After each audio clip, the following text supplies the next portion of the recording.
Jonathan Okoye had everything. Big buildings, expensive cars in long rows, private jets. People stood up when he walked into a room.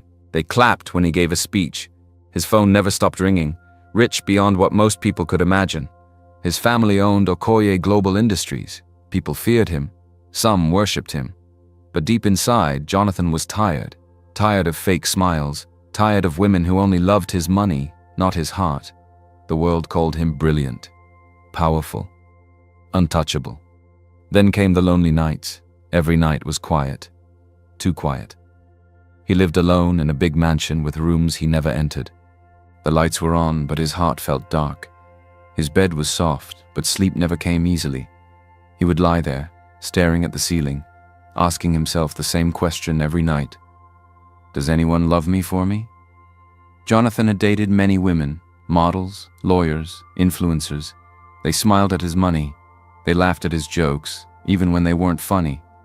But deep down, Jonathan knew they didn't love him. They loved the billionaire. Then came Susan. She was smart, charming, and kind, or so he thought. He gave her his heart. He bought her a ring. He planned a future. But one morning he walked into his office early and found her with his chief financial officer, laughing, kissing. Jonathan said nothing. He turned around, walked out. That day, something in him broke. He cancelled the wedding, fired the CFO, and locked himself in his mansion for days. No one saw him, not even his assistant, Nora. People thought he went abroad, but he stayed home, thinking, hurting and wondering, was I not enough for her? If I was poor, would anyone choose me? That night, as rain poured outside and thunder shook the windows, Jonathan stood by the glass and whispered to himself, I'm going to find out. He turned around, picked up his phone and called Nora. Get me an old shirt, torn trousers and slippers, he said. Sir? She asked, confused. No designer clothes, no watch, no car. I want to look like a man with nothing. Nora stayed quiet for a second, then said, Yes, sir. Jonathan Okoye, billionaire CEO of the Okoye Group, had made up his mind. He was going to pretend to be a poor beggar, not to play games, but to find out if real love still existed. Jonathan didn't rush. He knew that if he suddenly turned into a street beggar, someone might recognize him, so he decided to take it slow, step by step. He stopped shaving. His beard grew thick and wild. He stopped wearing suits. Instead, he wore old t-shirts, slippers, and jeans with holes. No wristwatch, no phone calls with fancy people, no drivers or bodyguards following him in big black cars. He packed a small bag and left his mansion before sunrise. The housekeepers thought he had traveled. No one knew where he was going, not even his parents. They were in London for business. That made things easier.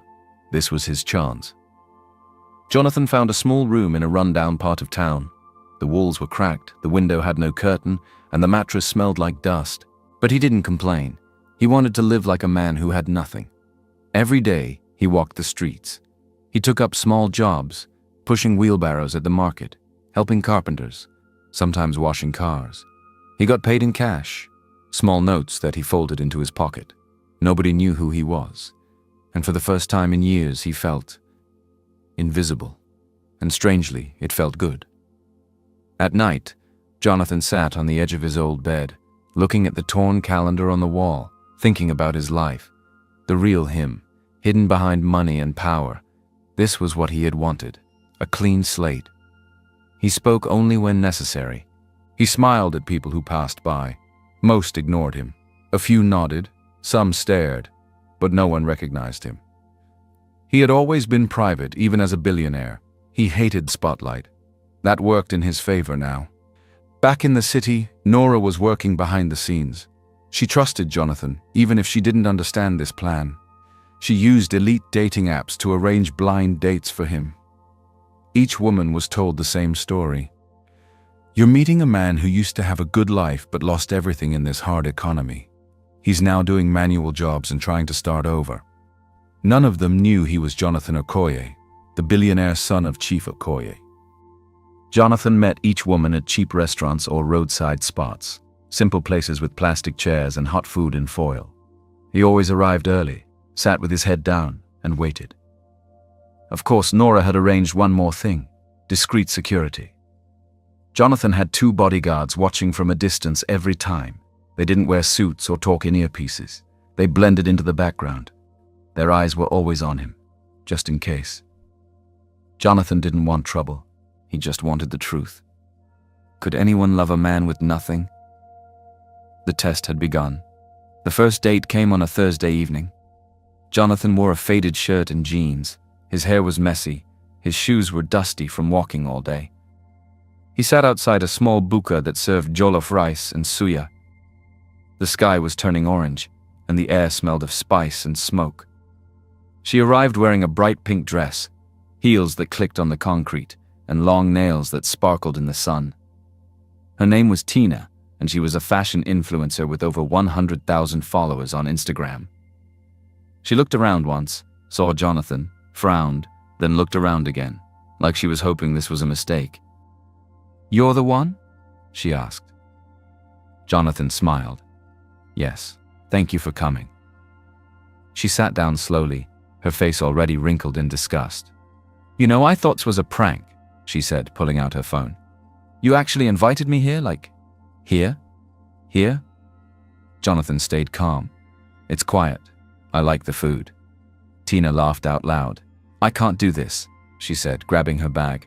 "Next time, please dress like a human being, not like someone who just woke up from the gutter." She left before the waitress even brought water.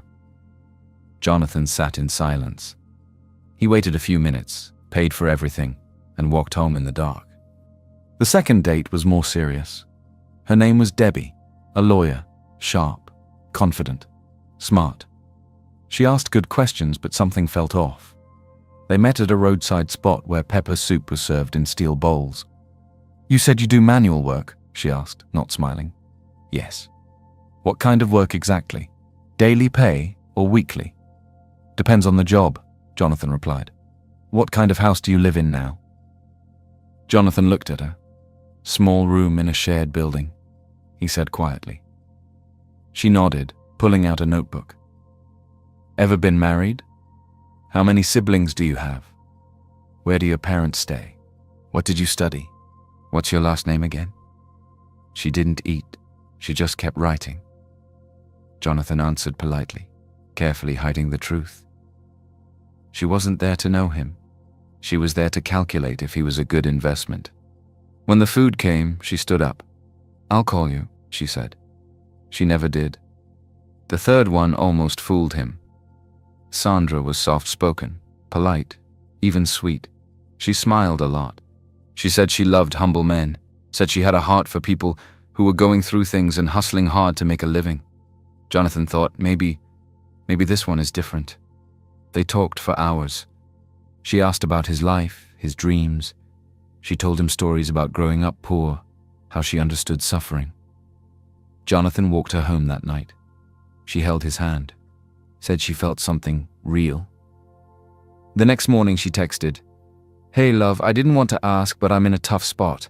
My rent just expired and I have nothing in the house to eat. Even small help would mean a lot. I really believe in us." Jonathan stared at his phone. So that's what it was. Again, it's not even up to 24 hours after they met, and she is already making demands. Not love. Just hunger for what they thought he had. That night, Jonathan sat outside his small room. The moon was full and dogs barked in the distance. He didn't speak, didn't move. He just sat there. His heart felt tired. He thought about the dates, about all the smiles that turned fake. Maybe there was no such thing as true love. Maybe no one saw the man, only the name, only the money. And maybe that's all he would ever be to them. Jonathan woke up one morning and just sat on his bed, staring at the wall. The fan above his head spun slowly. The air was hot. His clothes clung to his back with sweat. His heart was tired. He had been kind, patient, honest. And still every woman saw him as either a joke or a wallet. He picked up his phone and called Nora. When she answered, he didn't even greet her. He just said, "I'm done." Nora paused. "What do you mean?" "I've tried. I've talked. I've walked miles in this heat, sat in broken chairs, eaten food from cheap plates, And still, nothing. No one is real. Maybe they never were. "Sir, I'm just a target," he said. "They don't want me. They want what I might have." He was ready to pack his bags and return to the mansion. But then Nora's voice softened. "There are good men and women out there, sir," she said. "I married one of them." He went quiet. "You never told me about your husband," he replied. "He was not rich when we got married. We met when we were both broke. We had nothing but hope. And now, 10 years later, we're still standing, happy, and now we have all we need." Jonathan didn't say anything. Nora added, "Don't let 3 bad women stop you from believing in the one good one." He scoffed. "You really believe someone can love a man who has nothing?" She replied, "Yes, but only if that man becomes nothing for real." Jonathan's eyes narrowed. "Fine," he said. "Let's take it all the way." Nora blinked. "What do you mean?" "I'll go out again," he said. "But this time, not as a poor worker." He stood up slowly. "I want to see if anyone in this world can love a man who looks like he's lost everything." He paused. "I'll become a homeless beggar." There was a long silence on the line.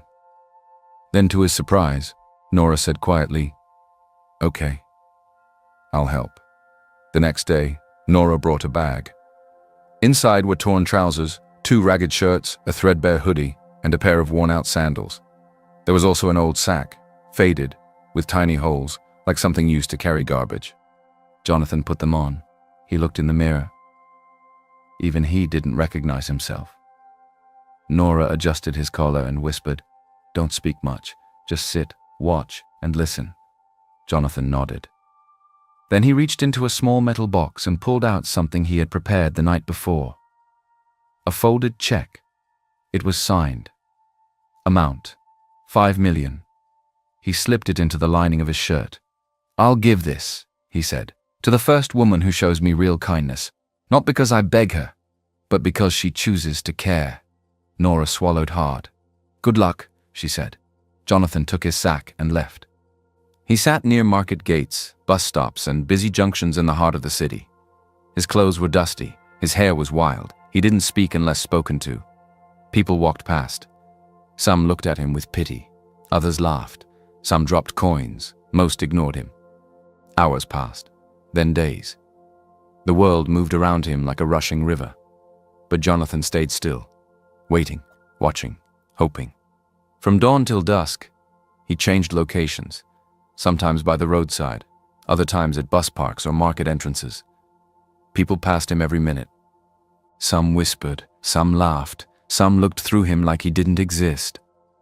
A few dropped coins. One woman even threw bread at him like he was a dog.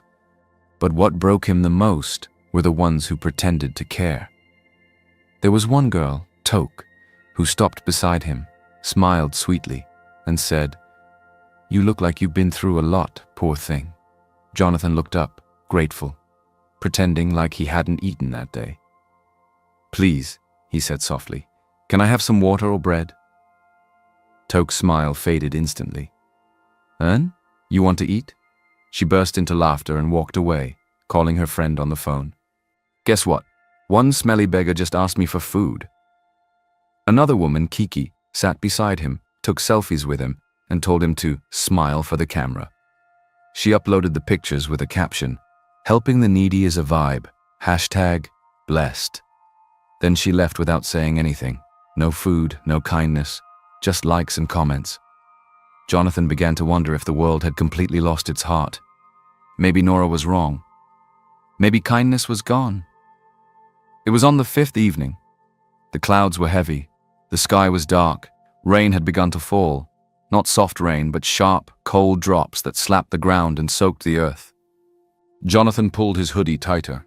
He sat near a tailor's shop, its wooden sign barely hanging, the thread and needle logo washed out by years of sun. Then she came. She ran across the road with an umbrella in one hand and a nylon bag in the other. Her dress was simple, a simple but elegant lilac blouse and black trouser. She wore plastic slippers and had her hair covered with a scarf. She stopped suddenly when she saw him sitting under a leaking zinc shade. Her eyes didn't show fear or disgust. They showed concern. "So you're getting wet," she said gently. Jonathan looked up. He was shivering. She opened her bag and brought out a small container. She didn't say much, just offered it to him with both hands. "It's rice and beans," she said. "I cooked it for myself, but please eat. You look hungry." Jonathan took it slowly, not believing what was happening. She also took off her own wrapper and placed it over his shoulders. "This one is dry," she said. "You'll fall sick like this." He stared at her, silent. "Thank you," he whispered. She smiled. "I'm Ariana," she said. "I sew clothes and teach at a nursery school nearby." He nodded. "I'm Jonathan, just trying to survive."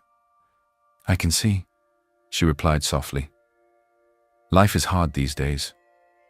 She didn't ask for anything. She didn't take pictures. She didn't look down on him. Just kindness, pure and honest. After a while, the rain grew heavier. Ariana looked at him and said, "If you want, you can stay by my shop till the rain stops. I'll be here sewing anyway."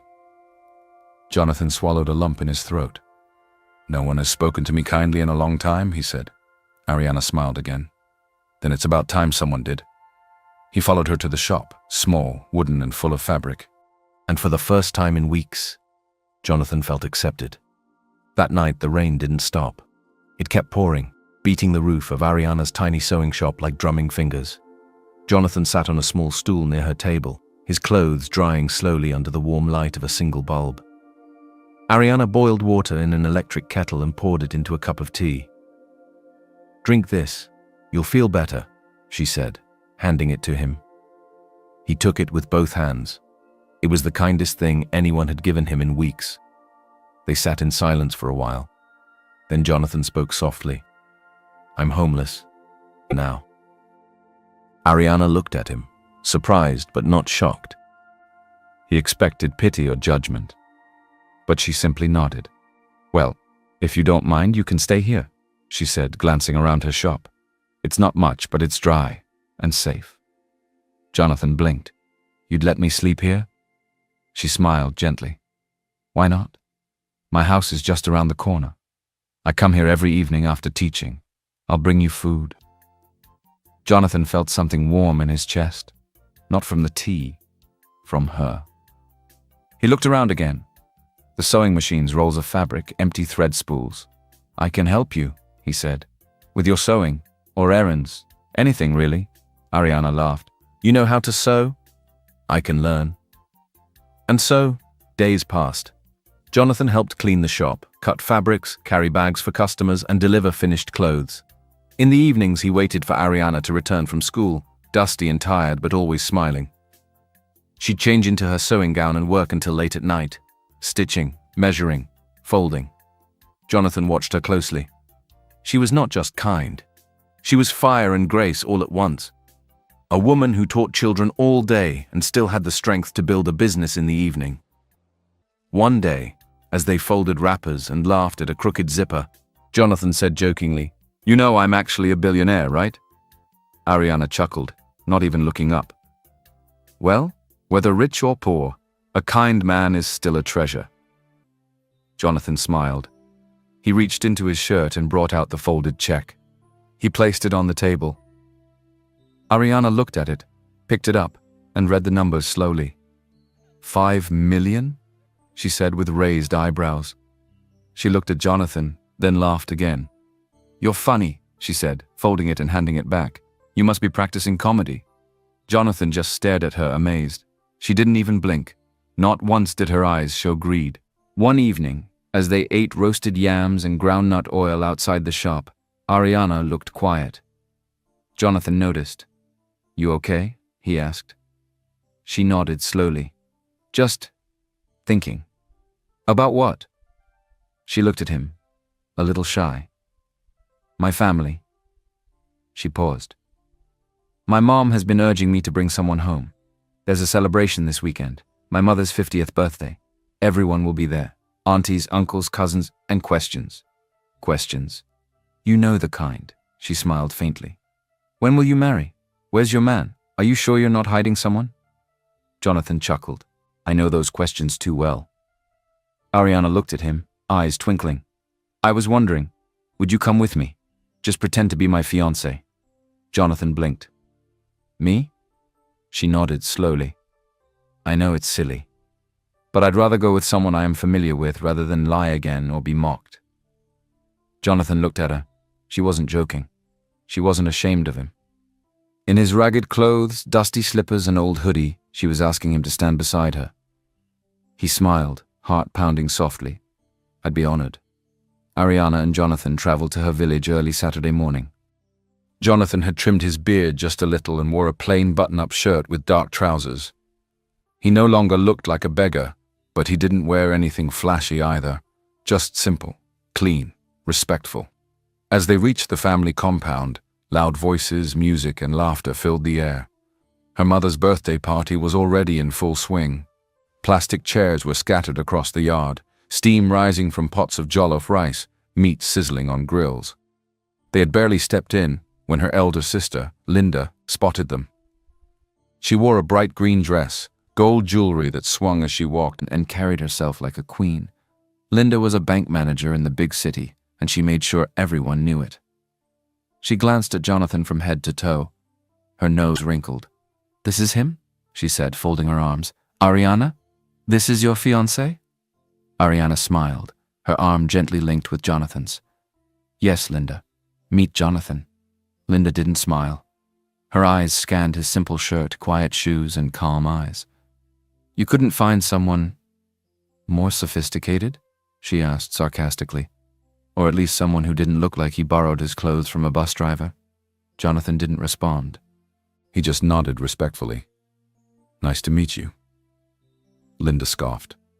As they walked into the main compound, Ariana whispered, "Sorry about her." Jonathan smiled. "I've heard worse." Later that afternoon, the entire family sat around the dinner table. Plates clinked, drinks flowed, and conversations buzzed. Then Jerry walked in. Tall, dark, loud. Ariana's ex. He wore a designer shirt with the Okoye Group logo on the chest and walked like he owned the place. He greeted everyone with a fake smile and gave Ariana a long hug, longer than necessary. Jonathan watched quietly. "I heard you're engaged," Jerry said, turning to Jonathan. "This him?" Ariana nodded. "Yes, this is Jonathan. And what are you doing here?"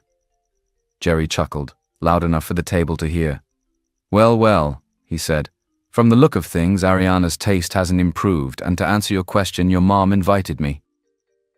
The table went quiet. Jerry continued. "You know, when you left me, I thought you were upgrading, but it looks like you went from SUV to a bicycle." A few people laughed nervously. Jonathan didn't flinch. But Ariana leaned forward. "I would choose Jonathan over you 100 times, she said clearly. "Because unlike you," she added, "he listens, he respects me, and he doesn't cheat with his secretary and then blame it on stress." Jerry's face stiffened. But before he could reply, Ariana's mother cleared her throat. Her voice was firm. "Jonathan, tell me," she said, "what exactly do you do for a living?" Jonathan smiled softly. "I do little things here and there." Ariana's mother wasn't impressed. "So, no job, no land, no car? How exactly are you going to take care of my daughter?" "Mom," Ariana cut in, "I'm happy. Isn't that what matters?" Her mother stared at Jonathan. "Are you sure you're not manipulating her? Hiding behind kind words because you know you have nothing to offer?" Jonathan remained calm. He didn't defend himself. He didn't raise his voice. He simply looked down and folded his napkin. That night, after the guests had gone and the moon hung low, Jonathan stepped outside the house and made a quiet phone call. Just 4 words. "Nora, send it tomorrow." The next morning, the sun rose over Ariana's family compound. Everyone gathered in the yard for breakfast, laughing, eating leftover rice, and sharing stories. Then a loud sound came from outside. Vroom! The deep hum of a car engine turned heads. A sleek black SUV pulled up, followed by 2 more vehicles. All 3 were sparkling clean, tinted, and clearly expensive. The driver stepped out, holding a red file and a small box. "Who is the mother of Miss Ariana?" he asked. Ariana's mother stepped forward, confused. He handed her a box. Your daughter's fiancé instructed me to deliver this. Inside the box, keys to a brand new car. The crowd gasped. Wait, someone shouted. Is this for real? Before Jonathan could say a word, Jerry stood tall, grinning. Come on now, he said loudly, patting his chest. You know I had to do something special for the woman who raised my first love. Eyes turned to him. You bought all this? Someone asked. Jerry winked. Supervisor for Okoye Group, remember? Life has changed. Everyone clapped. Ariana's uncles clinked their drinks together. Linda hugged Jerry. Wow, you're too much, Ariana. This is how you know a real man. Jonathan stood quietly beside Ariana. He didn't speak, even though he was the one who had prepared the gift. He didn't correct them. He just watched. Later that week, back in the city, Ariana invited Jonathan to a housewarming party. Her old schoolmate, Juliet, had just bought a flat and invited all their university friends. Juliet's home was bright and shiny, modern lights, leather chairs, and a big TV playing music videos. The girls wore makeup and expensive perfume. The guys wore loud cologne and talked about jobs in oil companies, banks, and foreign firms. Ariana wore a plain gown and flat shoes. Jonathan wore his usual quiet clothes. They barely entered when whispers started. Is that Ariana? Still dressing like a help. She was the best graduating student, right? Guess brains don't always mean money. They laughed. Juliet welcomed them with a plastic smile. Ariana, long time. Then she turned to Jonathan. And this is... Ariana smiled proudly. This is Jonathan, my fiancé. Juliet raised her eyebrows. What do you do? Jonathan smiled. Just trying to make my way. Ah, no company? Nope. No startup? Nope. Someone whispered, he looks like he just came from fixing the generator at the back. More laughter. One of the girls looked at Ariana and said, you always liked struggle. Now you really went from class to grass. A guy pointed at Jonathan's shoes. Where did you buy those? The thrift market? Another girl squinted. Wait, wasn't he the guy asking for directions at the bus stop last week? You sure he's not a thief? Jonathan's smile didn't fade. He knew who he was. And he didn't need to explain it. But before Ariana could say anything, Juliet made a face and waved her hand. Sorry, but I think he should leave. My neighbors are watching. You know how these estates are. Within minutes, a security man appeared. Please, Madam said you should go. Jonathan stood up quietly. Ariana didn't hesitate. She stood too, grabbed her bag and said loud enough for the whole room to hear, you may have nice floors and lights, but if you think this is class, then I don't want it. She looked around the room. Don't look down on people just because you think you're better. You don't know anyone's story. Then she held Jonathan's hand. Let's go. They walked out, heads high, hearts heavy, but together. Ariana held Jonathan's hand tightly as they stepped toward the door. Her eyes burned, but she didn't let the tears fall. Not here, not in front of them. They had mocked his clothes, his shoes, even his silence. But she didn't care. She was proud of him, proud of the man he was. He worked hard and had a kind heart. That was enough for her. They were 2 steps from the gate when it happened. Horns, lights, engines. The ground trembled slightly. Everyone paused. Through the wide estate gates, 3 black SUVs rolled in one after the other, their engines humming like lions. Behind them, 2 sleek sedans. The cars moved slowly, commanding attention. The music stopped. Even the DJ stood still. The first SUV door opened, and a tall man in a black suit stepped out wearing an earpiece. He scanned the crowd, nodded once, and opened the second door. Nora stepped out, calm, dressed in corporate black. She walked straight toward Jonathan. Sir, she said with a small bow, everything is in place. Gasps spread like wildfire. Sir? Who's she talking to? Before anyone could understand, more bodyguards stepped out. People began to record on their phones. One guy whispered, I think this is a movie shoot. Another girl said, Wait, that guy looks like someone I've seen in the news. Ariana's hand trembled in Jonathan's. He turned to her, eyes soft. Then gently, he let go of her hand, took 2 steps forward, reached into his back pocket, pulled out a folded file. He opened it and raised his voice, not in anger but clear enough for the whole room to hear. My name is Jonathan Okoye. The silence was loud. I am the CEO of Okoye Group, and only son of Chief and Mrs. Okoye. He held up the documents, his identity, his company shares. They quickly picked up their phones and began browsing, their hands shaking in disbelief. Photos of him with presidents, speeches, awards. Juliet's mouth hung open. One of the girls dropped her wine glass. The guy who mocked his shoes? He sat down, weak. A boy in the back had been live-streaming the whole thing. Within minutes, the video was trending. #Beggar turned billionaire. #Okoye reveals. Jonathan turned to Ariana. His voice softened. I came to you with nothing, Ariana. No name, no status, just a tired heart and empty hands. She was frozen, tears filling her eyes. You gave me food when you had little. You gave me shelter when you thought I had nowhere to go. You gave me kindness when the world gave me judgment. He knelt down and brought out a small velvet box. The entire room gasped. Even the security guards looked surprised. He opened it slowly. A diamond ring glistened under the lights. Ariana, he said, his voice shaking a little. You are a rare gem, and I want to spend the rest of my life thanking God for letting me find you. Will you marry me? Ariana covered her mouth, tears falling freely now. She nodded. Yes, she whispered. Yes, Jonathan. The room broke into applause. Some people clapped awkwardly. Others stood frozen in shame. Juliet walked up slowly, face red with embarrassment. Jonathan, I'm so sorry for everything we said. We didn't know. He looked at her calmly. You judged the packaging, not the person. Then he turned back to Ariana, holding her hand, eyes never leaving hers. You were the only one who saw me.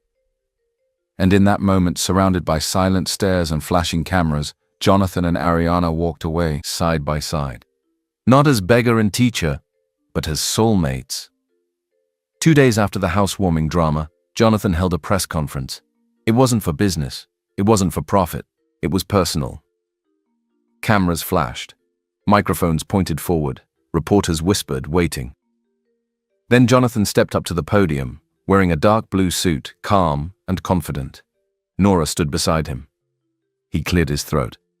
I have a personal announcement to make today, he began. One that's bigger than any company deal or contract. He looked into the cameras.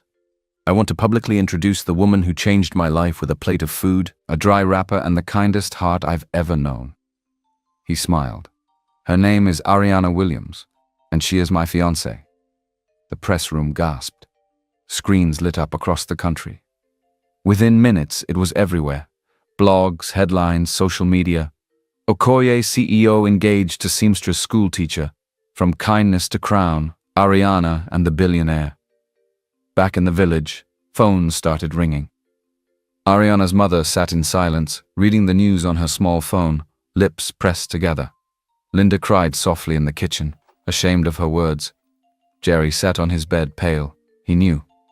He had insulted, mocked, and even stolen credit in front of the real boss, the CEO of the company where he was only a supervisor in just one of the branches. His hands shook. He didn't sleep that night. In the city, Jonathan had a surprise planned.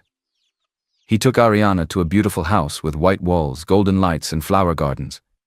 This is yours, he said. She stared, speechless. And this, he added, holding up a car key, is your new car. Then he gave her an envelope. She opened it slowly. 100 million, in her name, for her business, her sewing, her dreams. Ariana's eyes filled with tears. But then, she handed it back. Jonathan blinked. I didn't help you because I wanted anything, she said softly. I helped you because it was right. I can't take this. Jonathan looked at her, stunned. Everyone else wanted more, but she wanted nothing. Nora, standing nearby, chuckled and whispered, "I told you so." Jonathan laughed quietly, eyes still on Ariana. "And I'm never letting you go," he said. Later that evening, Jonathan's parents returned from their long business trip abroad. The house was quiet when they arrived. A few minutes after they settled in, Nora entered the room with a soft knock. "Your son is finally engaged. I believe you must have seen the news," she said gently. His mother's smile froze. "To that nobody?" she asked. Her face tightened. She stood up, pacing. "She's a school teacher?" she said, voice sharp. "A seamstress? She's not from our world, Nora." His father stayed quiet. "She will embarrass us at international events. What will people say?" Nora replied calmly. "People will say your son found love, that's all." But Jonathan's mother wasn't having it. "She is not his equal." She folded the article and threw it on the table. "This is not over." The next morning, Jonathan sat across from his parents in the grand living room of the Okoye mansion. Sunlight poured through the glass walls, but the air felt cold. His mother sat upright, her fingers tapping slowly on the armrest. His father, as always, stayed quiet, watching. "I'm happy you're back," Jonathan said softly. "There's something I want to share." "We already know," his mother cut in. She placed a tablet on the table. It showed Ariana's face, smiling, holding his hand. "She's sweet," his mother added, her voice tight. "But Jonathan, this can't work." He looked at her. "She's kind, hardworking, smart. What more could I want?" "You need someone who fits our world," she said. "Someone who understands power, politics, public life." Jonathan shook his head.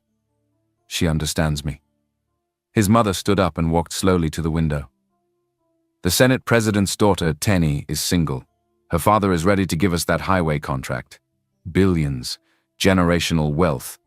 That's what we've worked for." Jonathan looked down. His father finally spoke. "You can't let emotions destroy everything we've built." Jonathan's voice was steady. "But we aren't poor. We have enough money to last several generations." His mother turned sharply. "Yes, but we need to protect it with strategy." She walked back and stood in front of him. "You want to throw all that away? For a girl who sews clothes in a wooden shop? She's not just a girl. She's the woman who gave me back my peace. She made me believe in love again." "Jonathan," she said firmly, "you're the heir. The name Okoye must stay respected. Think about the legacy. Think about the business." He stood too. "I've thought about it. And I'd rather lose everything than lose Ariana." His mother stared at him, eyes wide with anger. "Then that's your choice." She picked up a folder from the table. "From this moment on, if you don't agree to marry Tenny, you lose your inheritance, your company shares, your board seat. Everything." Jonathan's hands curled into fists. "I believe myself capable, and you know that too. My assets aren't all from the Okoyes," he said quietly. "I'm not afraid to start again." The silence in the room was loud, and the war between love and legacy had truly begun. Jonathan left the mansion that day feeling like he had been ripped in half. He had chosen love, but at what cost? His inheritance, his company, everything his name carried. That night he sat with Ariana in her small living room. The fan creaked above them. A single bulb flickered gently. She sat beside him, quiet. He could see the pain in her eyes. "You don't have to say it," she said softly. "I know what your parents said." Jonathan turned to her. "I don't care what they say." "But Jonathan," she whispered, "you've worked for that company since you were 20. It's your life. It's your name." He held her hand. "You are more than all of that. I can start over. I have a lot of assets and cash. I won't go broke." Her eyes filled with tears. "I feel like I'm pulling you away from your world." "You're not," he said. "You're giving me a new one, a better one." But deep inside, Ariana was hurting. She saw the pressure, the looks from people, the headlines, the deals falling apart. She didn't want to be the reason he lost his position as the CEO of Okoye Group. The next morning, Jonathan woke up and didn't find her. Her sewing machine sat still, her fabric pile untouched. On the table was a small note, written in neat, soft handwriting. "I love you with all my heart, but I'd rather see you succeed than be the reason you lose everything. Ariana." Jonathan stood there, the note shaking in his hands. He felt like the world had dropped out from under him. Days passed. Then came the high society gala. It was hosted at the Okoye Towers, gold chandeliers, silk curtains, press, and paparazzi everywhere. Everyone important was there. Senators, CEOs, foreign investors. It was supposed to be a night of power. A night to announce Jonathan's engagement to Tenny, the daughter of the Senate president. She stood near the stage in a glittering gown, smiling as the cameras flashed. Jonathan arrived late. All eyes turned. He walked in, wearing a plain black suit, no tie, no designer pin, just calm strength in his step. He walked to the stage and held the microphone. "Good evening, everyone," he began.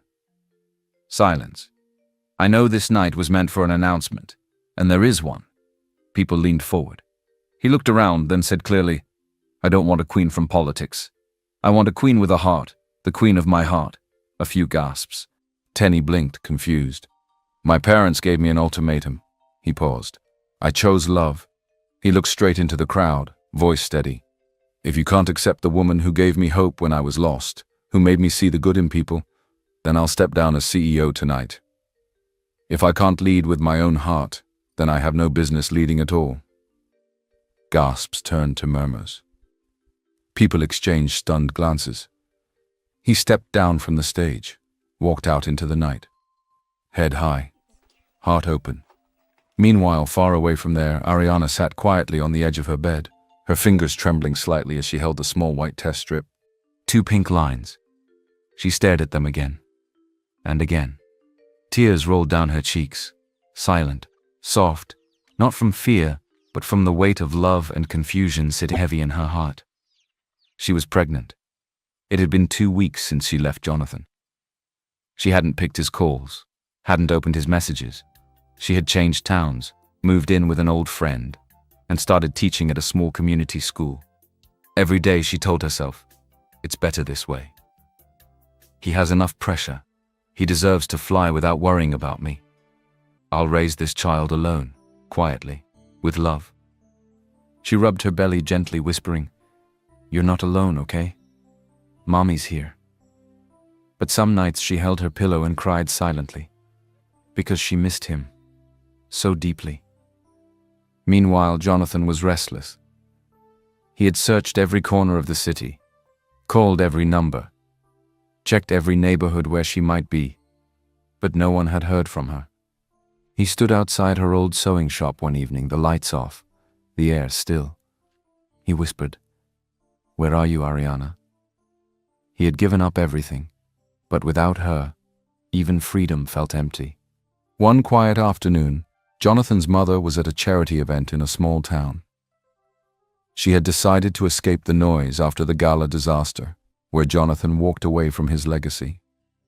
As she passed a health center, she saw a familiar face, thin, tired, but glowing. It was Ariana. She was helping a pregnant woman carry a bag of baby clothes. Jonathan's mother paused.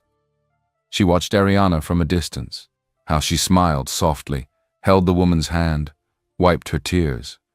She looked down at Ariana's belly and saw the tiny bump. It wasn't obvious to ordinary onlookers, but for a mother with a keen eye, she could tell. Her eyes widened. Her heart stilled. She asked the nurse quietly, "Do you know that young woman?" The nurse smiled. "That's Miss Ariana. Sweet girl. She teaches the children here. She's expecting, lives humbly but always helping others." Jonathan's mother stood in silence for a long time. The woman she had once rejected, the one she said wasn't from their world, was now carrying her grandchild, and carrying it with grace. For the first time in a long while, something in her heart melted. She sat quietly in her room that evening, holding a cup of tea that had gone cold. She kept thinking of Ariana's face, the way she smiled through pain, helped others with nothing, and carried Jonathan's child without asking for a thing. Her husband walked in, silent as usual, reading the day's financial reports. "I saw her today," she said softly. He looked up. "Who?" "Ariana." His eyes narrowed slightly. "She's expecting," she added. "She's living in a tiny place, teaching, helping at a clinic, still standing tall." He said nothing. "She's carrying our grandchild," she said with a small, tearful laugh. "And I judged her. All this time, I judged her for not being born into an influential family." She looked up at him, her voice firm. "But she has something money can't buy. Strength, loyalty, heart." His face changed. "She's the right one for our son," she whispered. Her husband walked over and nodded. "You're right. I have noticed how much our son has changed for the better since he met her." That same evening, Jonathan received a call from Nora. She gave him the address. He didn't wait. He drove himself to the small clinic in the quiet town. When he walked in, he saw her, seated, calm, hands resting gently over her belly. She looked up and froze. Their eyes locked. Neither of them spoke for a moment. Then Ariana stood up, eyes watery, unsure if he'd be angry or hurt. "I didn't want to disturb your life," she said softly. "I just wanted to raise our child in peace." Jonathan stepped forward. His hands trembled as he placed them on her stomach. "You're carrying our child?" he whispered. She nodded. And just like that, he pulled her into his arms, holding her tightly. "Thank you, Ari. I've never been happier in my life," he said through quiet tears. "I thought I lost everything, but I just found everything." A few days later, Jonathan took Ariana to meet his parents. She sat quietly inside the luxurious mansion, unsure. Then Chief Okoye walked up to her, removed his cap, and looked into her eyes. "First and foremost, I need to say sorry," he said. "I judged you before I even knew you." Ariana's lips parted in shock. "You gave our son something we couldn't. Peace, and now, a family," his mother added. She nodded, too moved to speak. "Thank you," Chief Okoye added gently. A few days later, Ariana was sitting at the Okoye mansion, her hands wrapped around a warm cup, when her phone rang. It was her family. Not just her mother or Linda, all of them. Her uncles, her aunties, her cousins. And they didn't just speak to her. They asked to speak to Jonathan. One by one, they came on the line, apologizing. "We should have reached out to you long ago, but we were too ashamed. We were wrong. I misjudged you. I looked down on you, and now I have learned a valuable lesson." Ariana's mother said quietly, "Thank you for loving her the way we should have." Jonathan listened, nodded, and forgave them with a soft voice. Because Ariana's heart was big, and now his was too. Soon after, the story of Jonathan and Ariana was everywhere. Newspapers, blogs, news channels. The billionaire who was willing to give up everything for love. And the teacher who loved him without knowing his wealth or family name. Investors admired his courage. Shares in Okoye Group doubled. Old partners returned. New ones joined. People trusted him more now, not just as a businessman, but as a man with a heart. And this time, Jonathan wasn't just the CEO. He was a man respected by the world for who he was, not just what he owned. As for Jerry, his fall came quietly. No press, no noise. One morning, a memo came from headquarters. He was terminated. An audit had revealed he had been moving company funds into fake accounts. Jonathan hadn't asked for it. He was too busy to care about a supervisor from a small branch. He didn't even know. But karma had its way. Jerry left in shame, knowing he had lost not just a job, but his own integrity. The sun shone softly over the Okoye mansion. The air smelled of fresh jasmine and vanilla. A long red carpet stretched down the aisle, lined with golden chairs and rose petals. White doves sat in cages, ready to be released at the kiss. The world had heard of this day. The media whispered about it. But inside the estate gates, it wasn't about power. It was about love. True love. Guests were seated, including world leaders, CEOs, and distant royals, but Jonathan's eyes searched only for one face. And then, she stepped out. Ariana walked down the aisle slowly, her white dress flowing like water. Her hair was styled in soft curls under a veil, and in her hands were white lilies, simple, elegant, just like her. She walked like the queen she had always been, now seen by the world. Gasps filled the air, not just because of her beautiful dress, but the glow in her eyes. Linda sat near the front, tears already on her cheeks. Ariana's mother held her heart, overwhelmed by the beauty and grace of her daughter, no longer a village girl, but a bride the world had gathered to honor. As Ariana reached the altar, Jonathan's eyes filled with tears. She looked up at him and whispered, "Hi."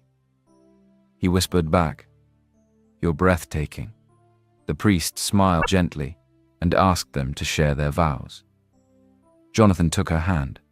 "Ariana Williams," he began, his voice trembling, "when I met you, you thought I had nothing. No name, no suit, no cars. But you didn't see a beggar. You saw a man. You fed me. You sheltered me. You believed in me, even when I didn't believe in love. I stand here today not because I'm rich, but because your love made me whole. I promise to cherish, honor, and fight for you. Every day. Forever." Ariana wiped her tears and spoke. "Jonathan Okoye," she said, her voice soft and steady. "You came into my life as a stranger with tired eyes. I didn't know your worth, but I knew your soul, and I loved it. You made me feel seen, safe, and valued, even when our love was threatened. You stood by me. You chose me. Even though I am not rich or powerful, you chose me for who I was.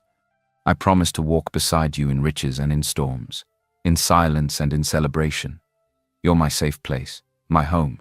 I love you now and forever." The crowd sniffled and wiped away tears. Even the cameras stood still. When the priest finally said, "You may now kiss your bride," Jonathan cupped her face gently and kissed her with all the tenderness in his heart. The doves were released. Fireworks filled the sky, and the crowd erupted into applause. Linda ran up and hugged her sister, sobbing, "I'm so proud of you." Ariana's mother embraced Jonathan tightly, whispering, "Thank you for loving her." And Jonathan's parents, humbled and changed, stood nearby, clapping with pride. The wedding reception was held under a glass canopy filled with golden lights and laughter. Laughter, music, dancing, but most of all, peace. Ariana and Jonathan danced slowly under the stars, the world watching but fading in the background. Because in that moment, nothing else mattered. Only love. And their promise to keep it, always. Ariana was no longer just a school teacher. She was Jonathan's wife, and together they were proof that true love always wins.